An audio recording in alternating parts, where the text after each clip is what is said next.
Hello everyone. Today, I will show you how to add FAQ schema in WordPress. First, log into your WordPress dashboard. On the left-hand side, click on Plugins, then choose Add New. In the search box at the top right, type in Yoast SEO.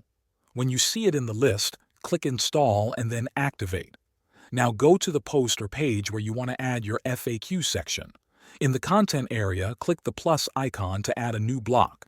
In the search bar, type FAQ and choose the Yoast FAQ block. This block is part of the Yoast SEO plugin and supports structured data. Now you can begin typing your first question. Under the question, enter the answer.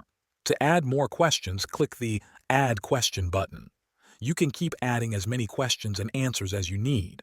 Try to keep each answer short and to the point. That's it.